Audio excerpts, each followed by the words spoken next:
It's a beautiful Tuesday morning here in Lagos. Good morning, everyone, and welcome to the program. I am Nifemi Oguntoye. I've had quite a number of people ask me what that brooch you're wearing, what's that emblem on your suit, and it's in celebration of the much talked about Nigerian Armed Forces Remembrance Day. It's the 15th of January, and Nigeria would just look back to celebrate the fallen heroes and indeed Nigerians who are still fighting for the territorial integrity of the nation. We're looking back to as far back as Nigerians who participated in the World War I, World War II, the Nigerian Civil War, a lot of peacekeeping missions that the prestigious Nigerian Armed Force had been a part of. And on the show this morning, we'll be talking about what really it takes to be a Nigerian soldier and the kind of relationship that should exist between that uniformed man and the average Nigerian on the street. Let me introduce my guest to you. Roy Ohidebe is a retired military officer, National Secretary, retired members of the Nigerian Armed Forces, REMINAF. Good morning and thank you for finding time to come. Thank you. It's always a pleasure. DME Saka is a public affairs analyst who's also been very vocal about the interest of the Nigerian army. Thank you very much for finding time to come as well. Let's begin with the Nigerian soldier. So not many people really truly understand what it means to wear that cap, to be in those shoes, and to actually be in the war front. Help us better understand what your experience was like on the field. Well, thank you very much. I want to firstly appreciate TVC for this opportunity because it's a concern that you guys have taken over the years, and this day has been a special day. You see, so many young people aspire to join the army, especially in those days. When I mean in those days, I'm talking about maybe 1980s, 70s, you know. We see soldiers, they don't pay for anything. We see them with uniforms, they have good accommodations, they have medical. You know, there's a barrack in Benin then at Boba Hill. When you go there, you see them going with a mess pan like that. What's that? They say they are going to take food. You say, wow. So they cook food for you and all that. So it was a pleasure. And when they come to town, you know, they come to stand for the benefits of the masses. Anybody that wants to take your rights or anything, you run into the barrack, you are safe. You know, if armed robbers want to maybe commit a crime or there's rioting, once the soldiers come, everything is calm. If there's traffic build up and, hey, okay, you don't want to move backward, one soldier will just walk from their vehicle and stand on the road. You see everybody they will even be helping each other to say, you go, you go. And it was so lovely that people even go to the barracks to support soldiers, and it was a pride to be a military personnel. You know, so we decided to join up. So when we joined up and when we got into the training school, and they were beating and everything, the guy was speaking in Hausa, and I asked the guy that understands Hausa standing near me, he said, what's he saying? He said he's telling us now that if you want to run, you run because you don't have rights now.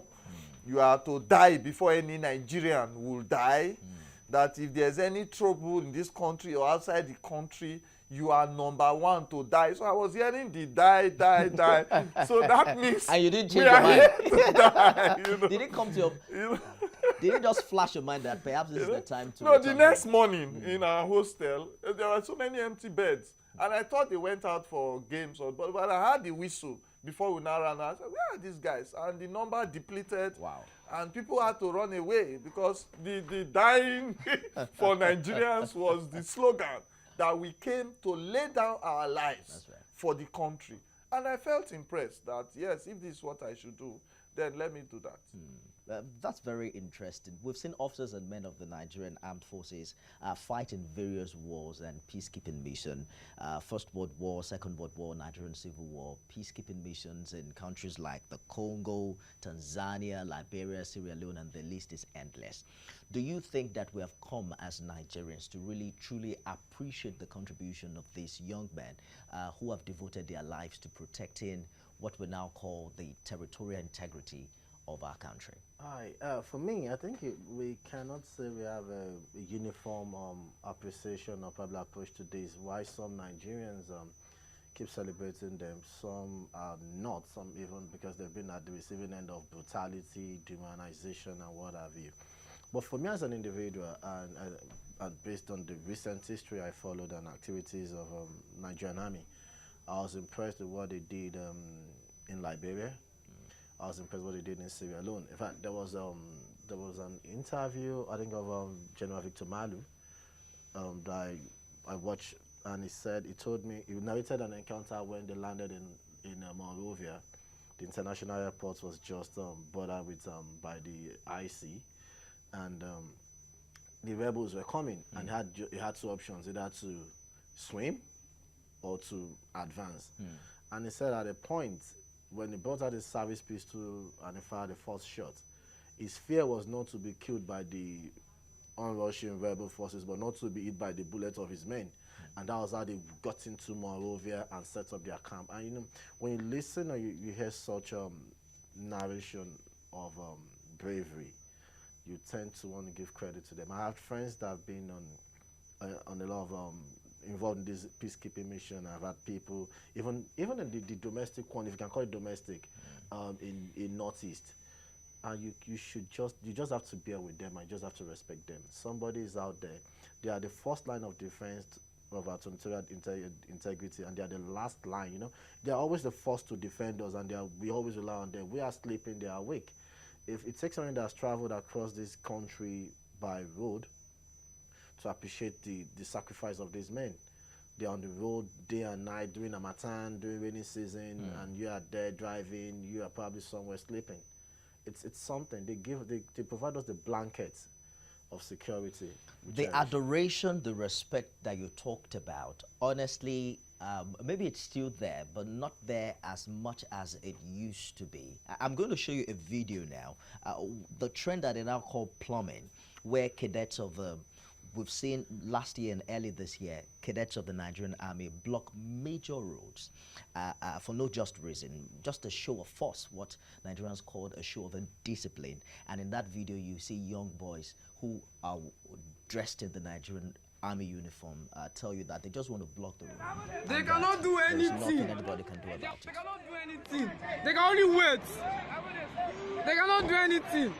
Oh boy. Where is she? Where is she? Where is she? Where is she? Something like that. Mujhe.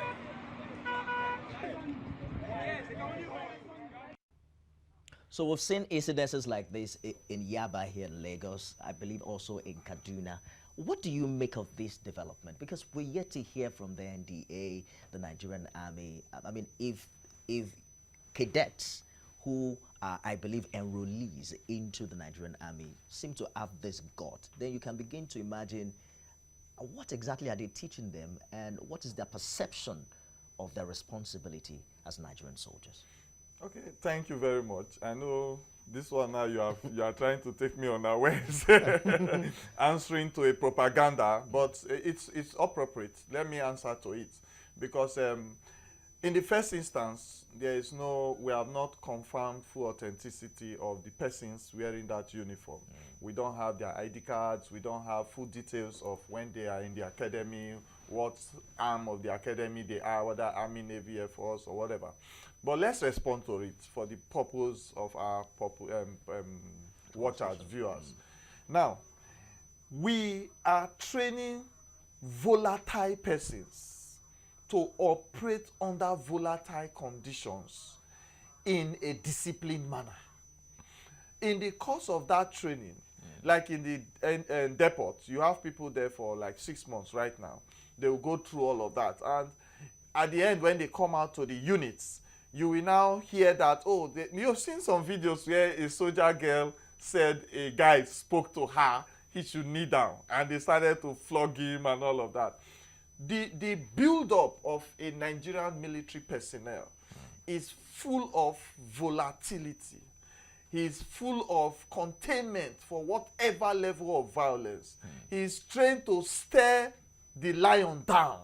He's trained to see flying bullets and run into it to rescue colleagues or to rescue the country or the citizens of the country. Now, having said that, it is not right to allow that training to get excessive. It's not right to allow that training to get abused. But when you see this kind of thing, you will just begin to fathom, what has this guy been through? Are you insane or something?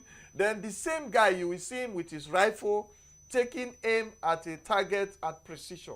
You will see the same guy fully kitted, dressed up, and ready to go. You will see the same guy in a battalion, in a platoon, in a team, running ahead and amok of any kind of banditry, terrorism, and ready to die. Now, we will not accept abuse of such training. The army will respond and contain those situations immediately. Even the police, you saw the last one about those officers that were beating up someone in the east. That's right. The IG has responded. So we need agencies to respond to excesses. So anywhere you find that there was excesses in any military personnel, first understand that this guy is loaded with a lot of missiles. But for him to release those missiles at the people he's supposed to protect, he will be dealt with, and appropriately. I get your point precisely, and I also understand your concern for the authenticity of videos like this. But you know, it's in the public space already. I remember that a lady in Nigeria and Lebanon shared a video like this that TVC broadcast, and as we speak right now, I mean, the ambassador, the Nigerian ambassador in Beirut, has already gotten out from what she's called a slave trade in faraway Lebanon. So we need authorities, like you have said, to respond to videos like this. Yeah. Let us know whether they are authentic or not, and begin to also address the issues, because this is just one out of the many videos. You hear comedians, for instance, and they tell you that, oh, if a policeman slaps you, when a military man no, police your that friend. yes, that when the military slaps you, so it is a function of the national perception. Yeah. What do you see issues or trends like this? How do you see it impact on the average Nigerian's mindset of the Nigerian soldier? I probably want to be more revealing than what he said. You see, if an average man that goes into the NDA comes out like, sorry for my choice of word, a killing machine. Thank you. You go through a training called sleep deprivation. You lay your bed. You can I probably tell the public if I'm wrong. You lay your bed on white bed sheets, and you stand by the bed till daybreak. And the next thing the alarm bells goes off, you go into the parade. Especially those of you, if you are going for the short service commissioning, you'll be trained by OS, other ranks, or probably people, maybe you'll be trained by regulars. And when you come out of the training, they are senior. But at the time they are training you, it's like you telling that a sheep is training a lion, but the lion dare not attack the sheep. So you go through, and we should tend to understand the effects of these things on the psychology of the human being going through such trainings. You think it's impossible, but I'll tell you that when you go to the NDA, you sit on your head. If you go to the NDA from the gate, you see smiling. If you go to the NDA and you pack all your boxes and everything, the heavier your load, the heavier your problem. You will carry it on your head from the gate to the hostel. So when you go through this for 6 months, when you go through this for 1 year, I think there should be a training that should be introduced. And I know it is there, but we cannot respond to training the same way. It's not an excuse for what they did. And there was a time in NDA and around Kaduna when you're in NDA and you go to town, maybe doing break or something, you see them introducing themselves that I'm so person, I'm a future governor of so state. It's in the psyche of an average military officer, probably prospective military officer, that this is what I'm meant to be. I'm superior than everything. But you'll be amazed, like you said, that the same soldier that let's say allegedly demonstrated, or probably alleged soldiers that demonstrated gross indiscipline and misconduct on the street now, will stand with his rifle and will not engage anybody if he's not given an order to do so. You find that person that will not move unless there's a direct order to engage or probably to mobilize or demob. So it's kind of complicated. I'm not making excuses for them. And I think it's now time for the military authorities to truly accept and probably inculcate the training that yes, we're in a democracy and we are subject to civil rule. So you still find today that people have issues, troubles, domestic civil matter, and like, let me call my friend in the army, let me call my this and this. A policeman will arrest you, and the next thing you want to call is you want to call one corner, and the corner will be shouting, backing others, let him be seen. We have to change our system. We have to correct it. It's an aberration that has to go.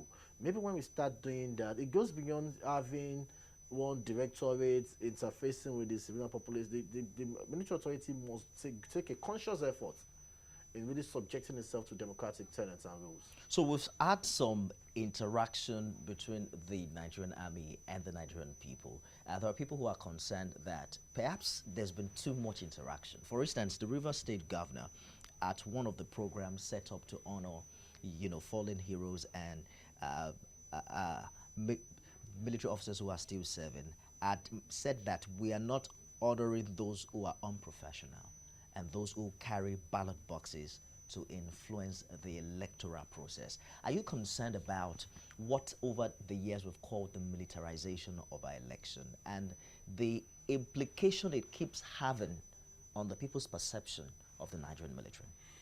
Well, let me say that every electoral process is to onboard a new regime. Every electoral process, the violent ones, the calm ones, the ones with accolades, the ones legitimately done, and the legitimacy is scattered. Some states you will say, oh, this was great. Some other states you will say, oh, it was influenced, it was violent.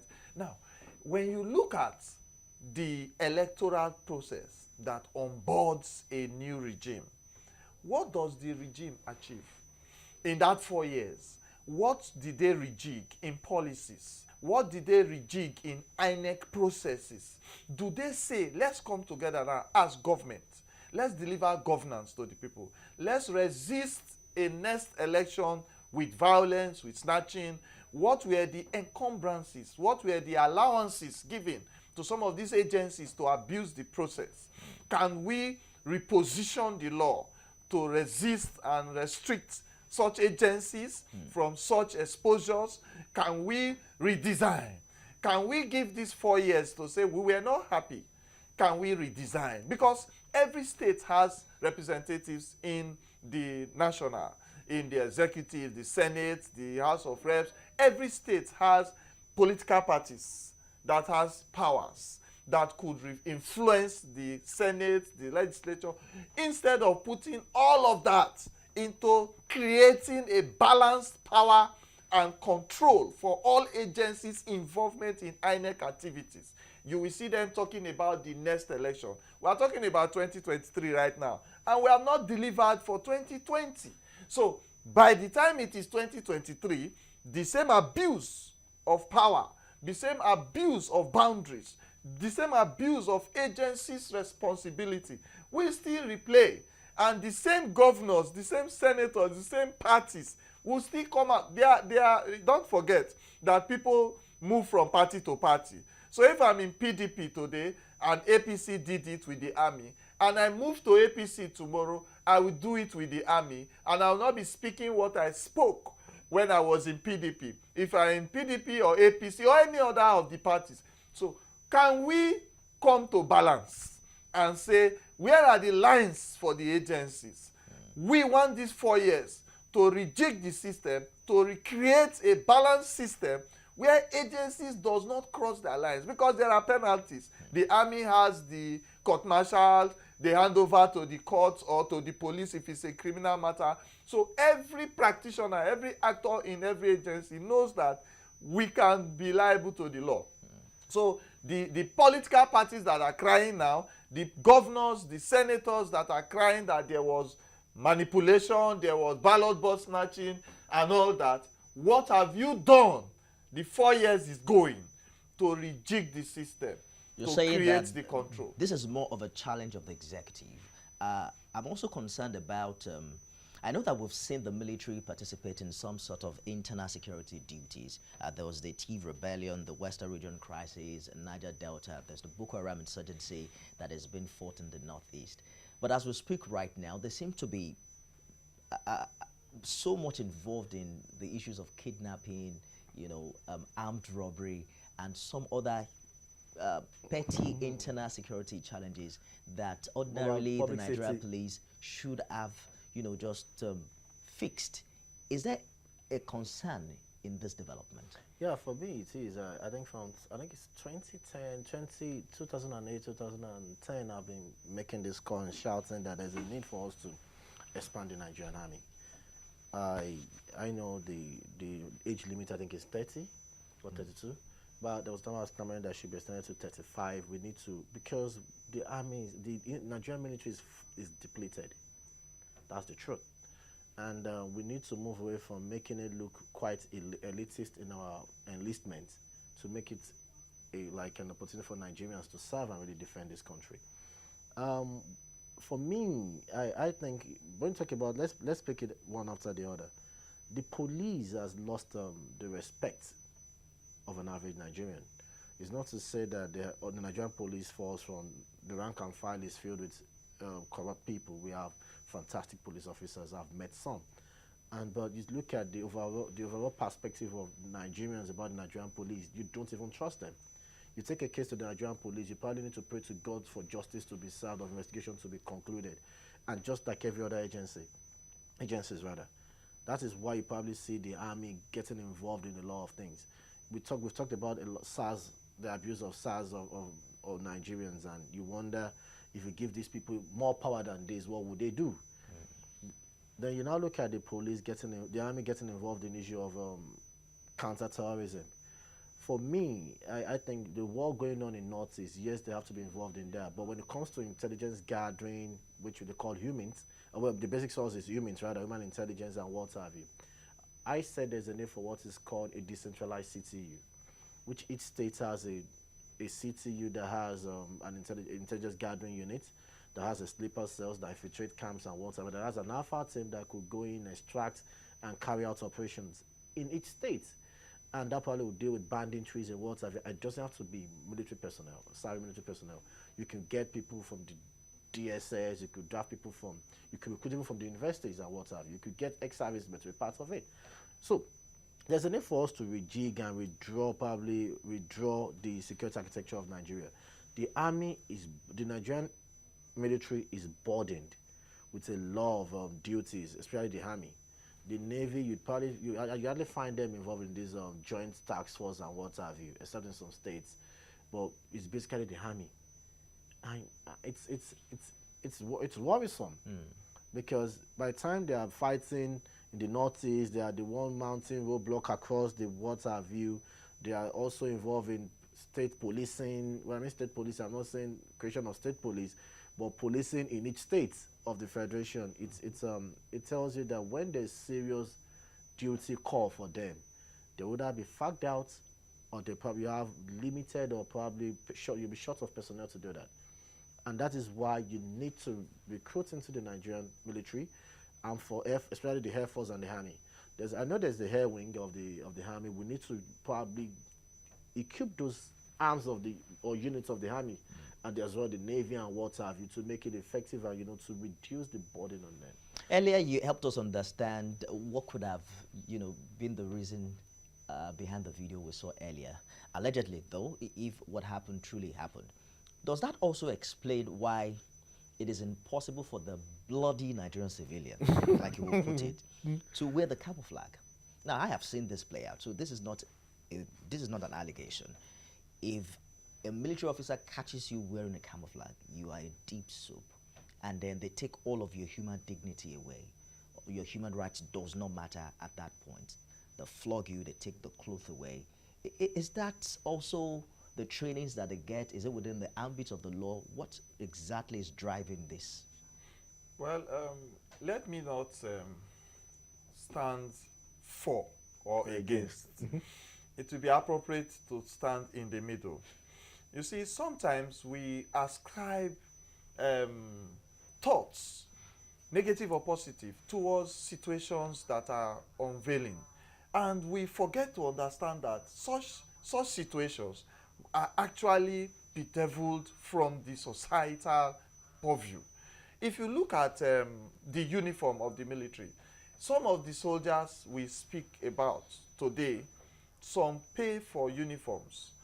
I paid for uniform. I was given uniform. I paid 700 naira to sew it at Badagry, where I served some time ago. And sometimes we buy our boots And even right now in the northeast, you hear soldiers crying about poor kitting and all that. Just like you have civilians selling AK-47 rifles now. And we catch them, the police have caught so many, and they begin to say, we bought it from here, we got it from here, we sell it at 100 and something thousand naira. So people have access to military kits.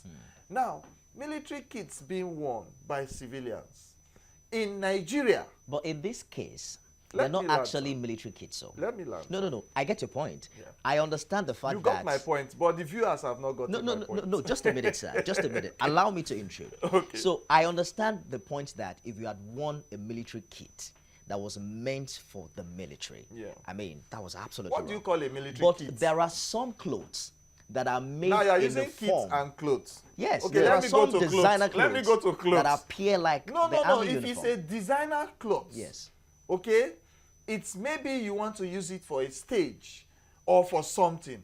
If you go to any community, there is a mode of dressing.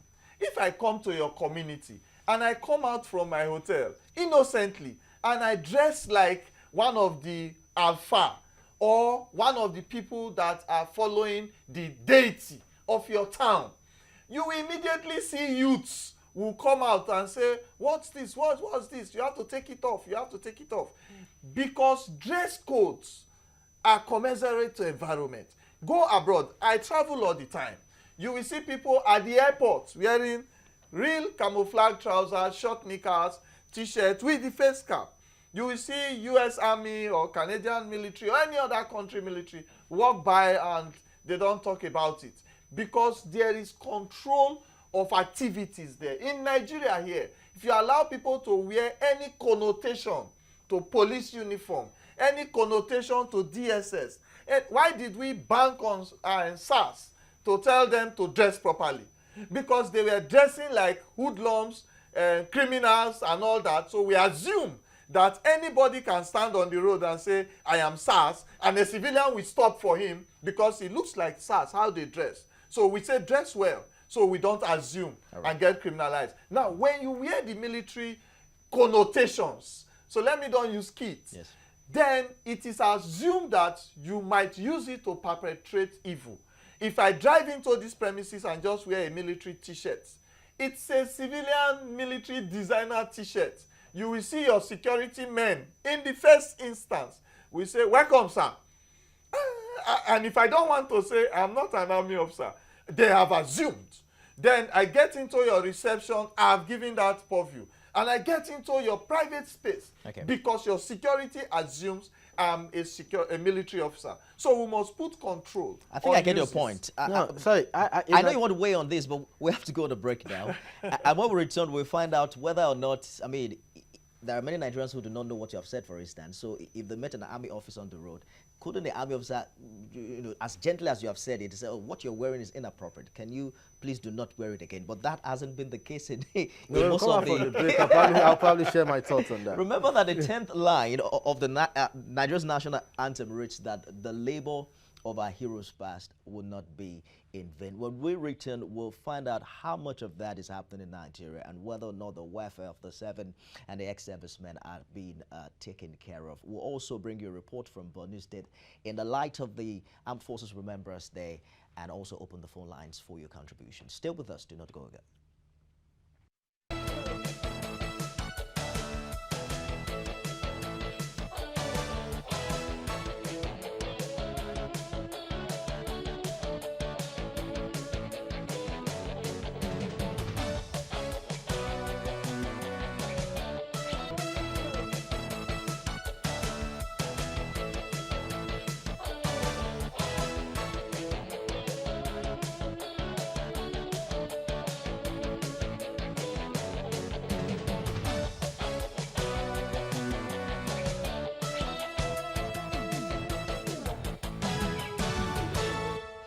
Glad to have you join us again. 15th of January is now the Nigerian Armed Forces Remembrance Day. It used to be 11th of November in commemoration of Nigerian Army participation in World War One and Two, but it was later on changed to January 15th to commemorate the end of the Civil War, which began in 1967 and ended on exactly January 15, 1970, I want to believe.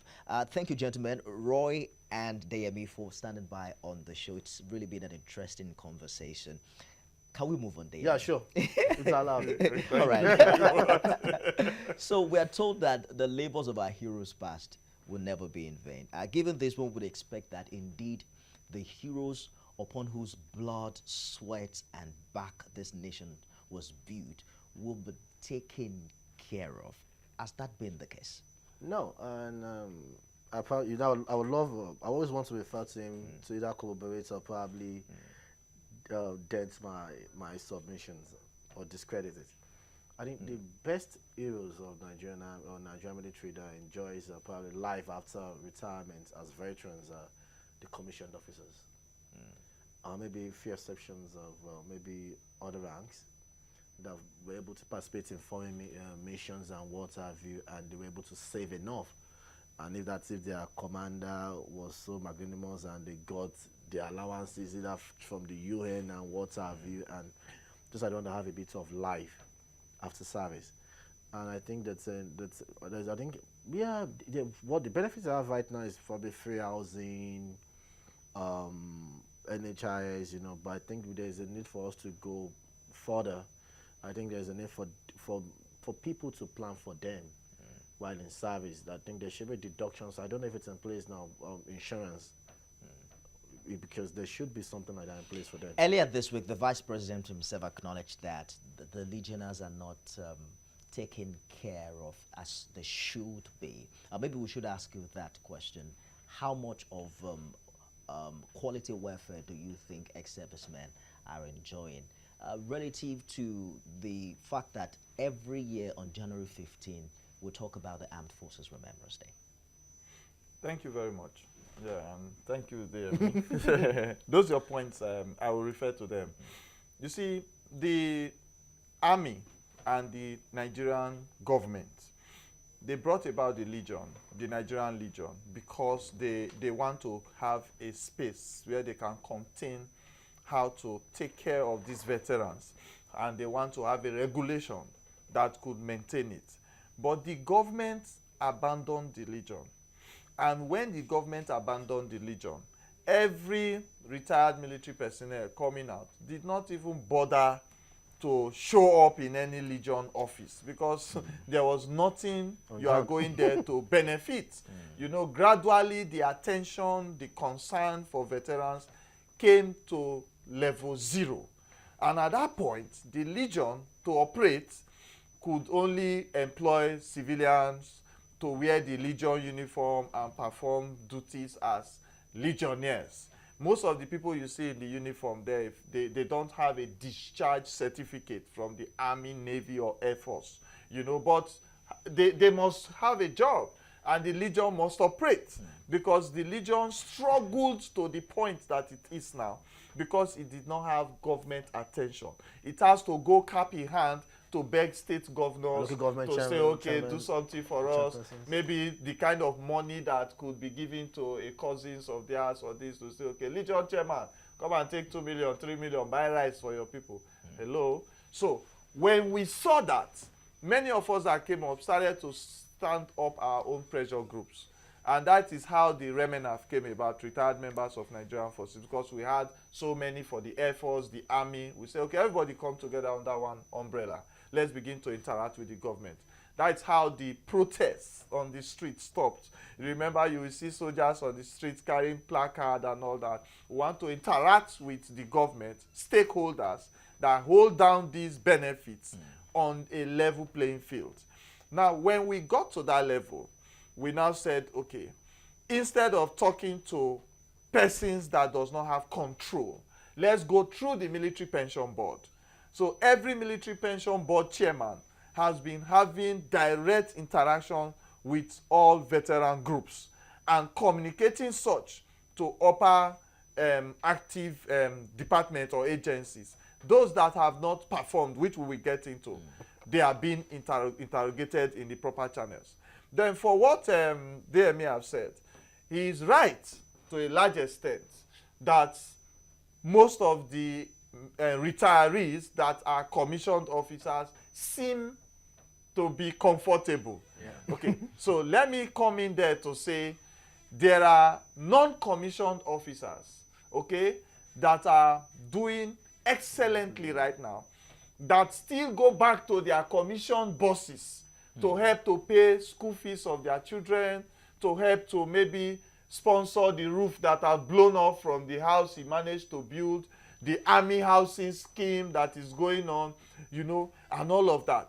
So the balance of comfort cannot be ascribed to commissioned officers only. I know, but most of them that held command positions, that had access to opportunities to mix with maybe contractors, that to come to the military, and that had benefits from all of those, and could put it together. All right. And we are able to train their kids. Yes. You know, they are also on a better light. Under the umbrella of Remembrance? Under the umbrella of Remembrance, we have up to generals and up to private soldiers that left the Let's army. take this package, and when we come back, I would love you to talk more about the military pension boards. We know that there are periodic screening verification exercises, and whether or not those exercises have improved from what they used to be prior to this time. Let's bring you sights and sound from Borno in light of the Armed Forces Remembrance Day and exactly what's happening there.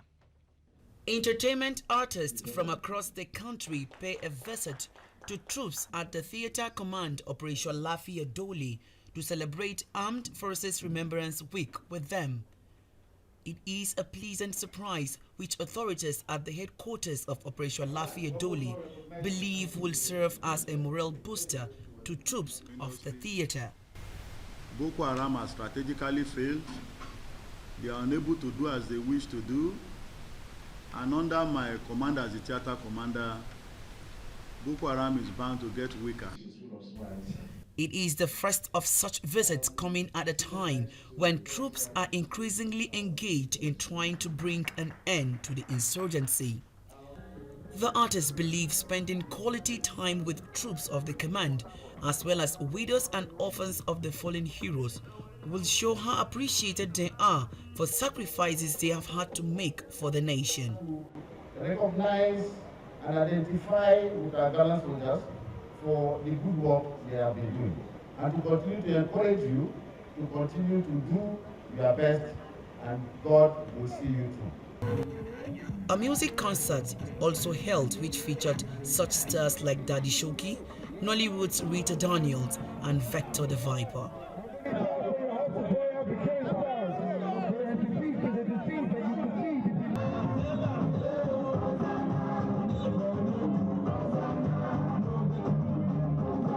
What we are doing is sending message to the society, to the people, for them to know what is going on.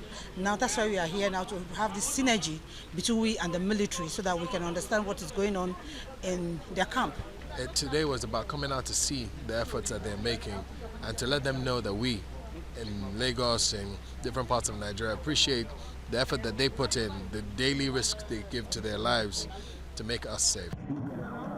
Widows, orphans and other residents of Memolari Barracks appreciated the honor done to them. You know, we being in the barrack and being here in Maiduguri, you understand me? This is our first time of just being happy. And we pray that the late soul of our late husbands, that their soul may also rest in peace. Yes, I feel very happy because today is the big day for us, because we have never seen this type of thing before. Today is a big day for us. We thank God for everything, and we pray that everything should come to an end. I'm very happy today to stand here and dance with all these musicians, and I ask God and our big men that they should help us for our husbands to fight this Boko Haram. I dance and I play and I welcome my family. Troops of Operation Lafia Doli were also not left out of celebrations.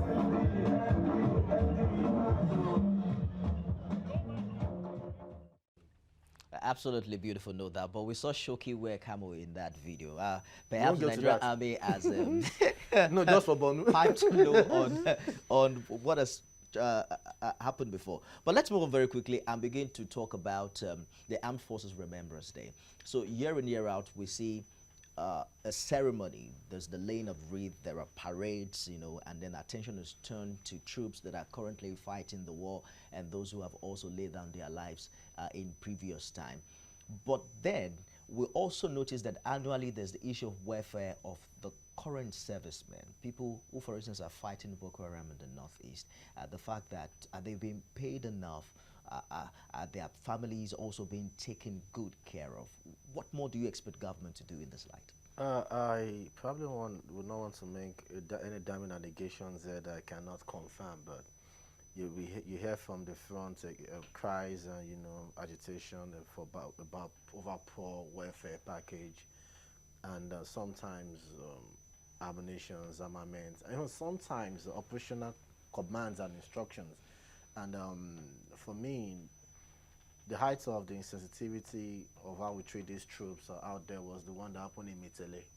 And I shouted and I'm still angry. I don't know if the theater commander has lost his commission, how you could send troops out to go retrieve their colleagues coming retreating on a disorderly manner, without no closure support, what is called CAS in the military, without no dust off, which is called medical evac.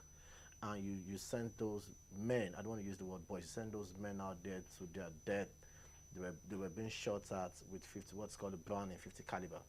And such a man still was on his seat the next day for months. For me alone is enough to kill the morale of the rank and file, especially those in front on battlefronts. You don't do that. And so we need to really look at, are we really serious about handling this insurgency? Do we really want to just keep bringing back coffin zone?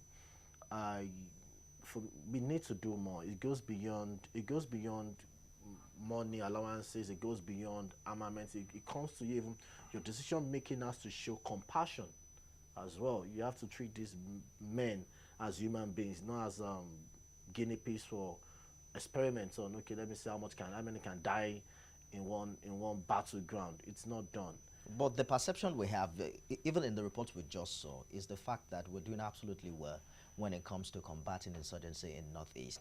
I'll have you respond to that, but let's take Yakub's call from Dopemu. Good morning, Yakub. Yeah, good morning, and then good morning to your two guys in the studio. I totally agree with your guest, the man that put on the red cap. When he's talking about those ordinary citizens wear military camouflage as a source. I think Nigeria, we are not right to that extent that to allow our citizens to wear the same clothes that military officers wear, because they have said it all. Everybody will just go to market, throw the clothes and begin to wear it up and down. Before you know, you cannot be able to differentiate between real military man and the people that can perpetrate people. But I'm saying that, I think we are not take good care of our foreign away in this country. Why am I saying that? You see, some of the people that give intelligence, I stand to be corrected. Some of them, in that axis of Boko Haram, some of them may be military retiree, all because they were not good taken care of when they got to retire. Do you get it?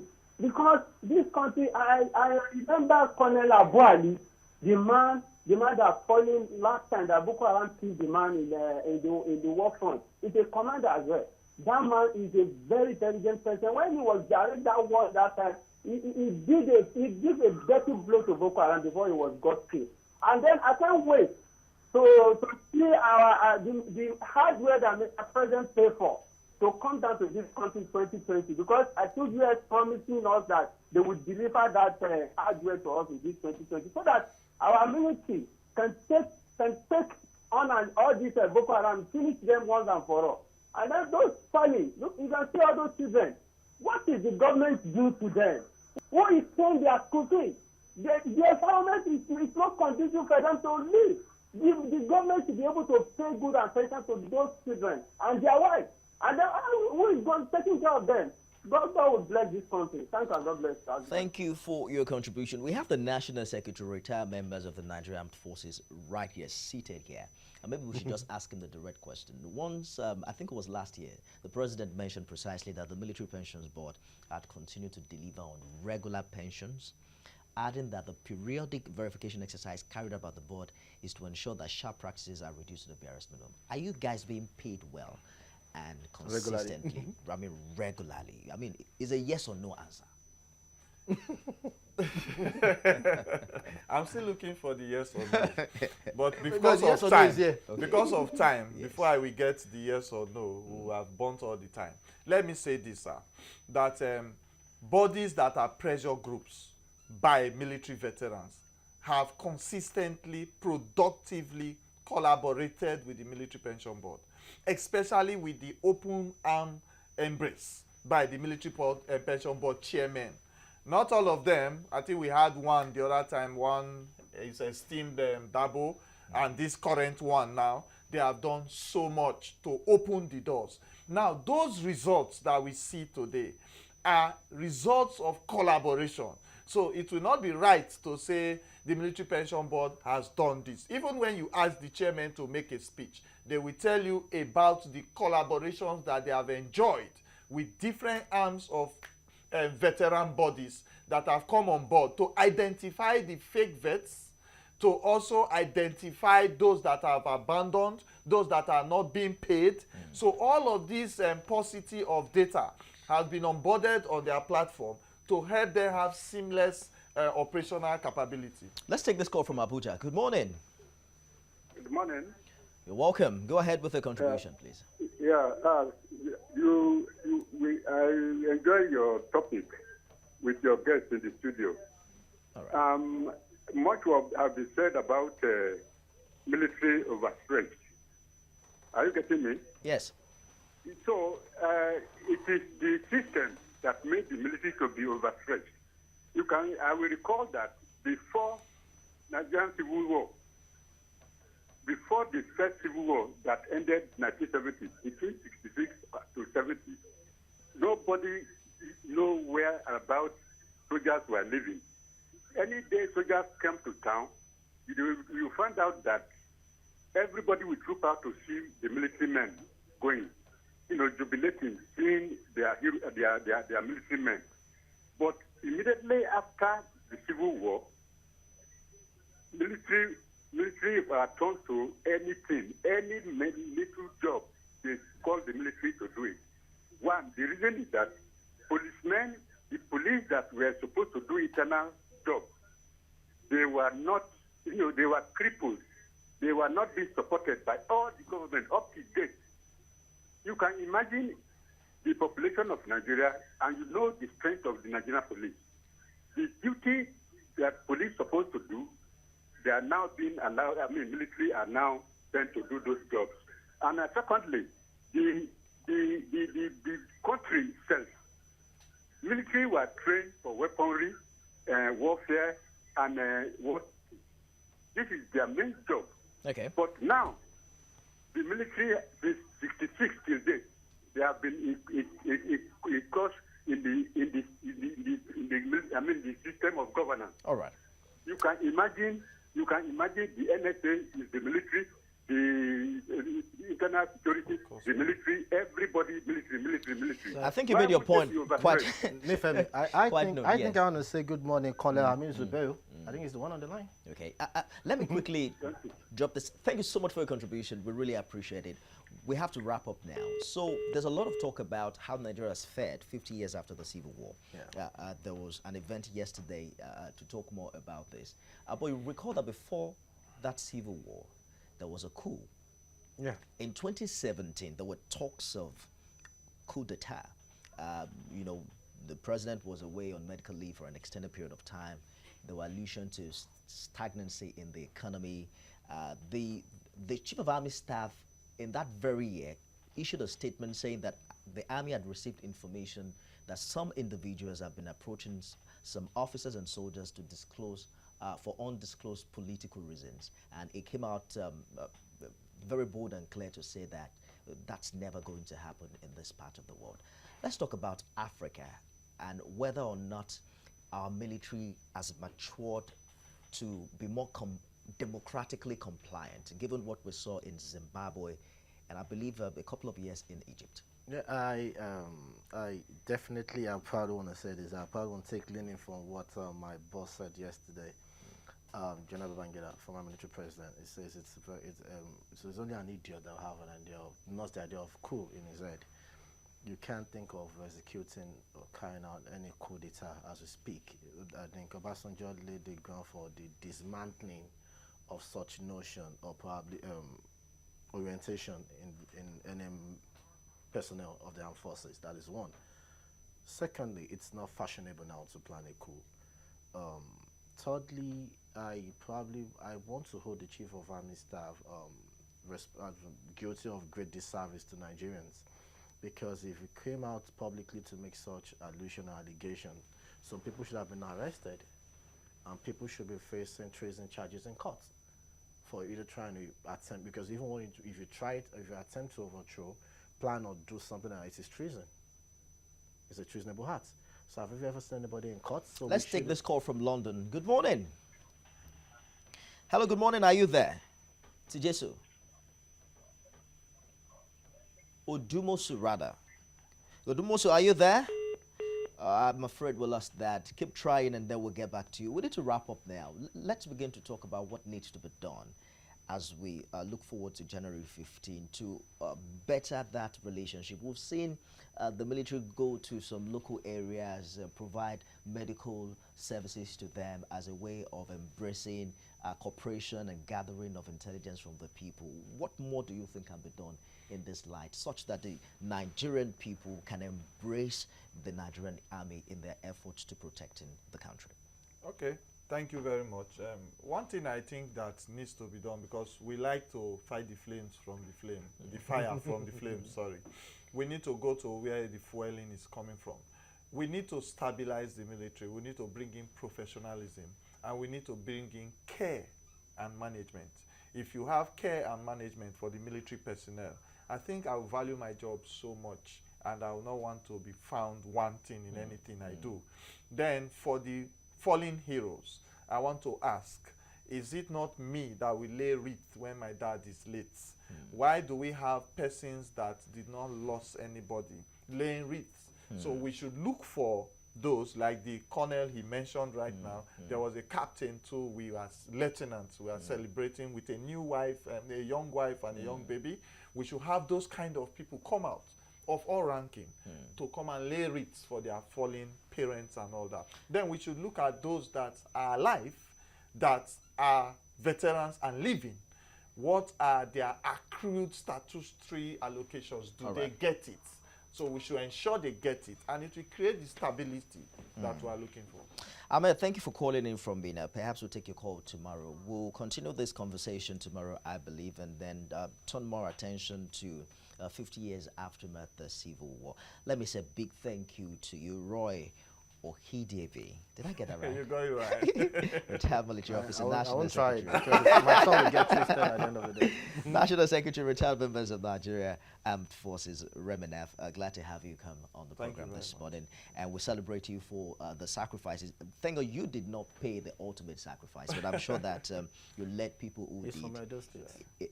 So what's up with people in Edo State? They have special fortification. Misaka is sounding like a military personnel himself. I'm sure that when you leave this place, the DSS will call you and find out how did you understand those terms. Oh, you read. Yeah. Thank you so much for finding time to come. That's our show today. We are taking time to celebrate those men who have paid the ultimate sacrifice. Many of them, as we speak right now, also at the war front, fighting with their very life to protect you and I. So when you meet them on the street, you must show them some respect, and please do not wear the camouflage, and some love also. We must say a big thank you to you also for being a part of the program. We'll be back tomorrow on the Armed Forces Remembrance Day, and we hope that you will join us as well. I am Nifemi Oguntowe. God bless Nigeria.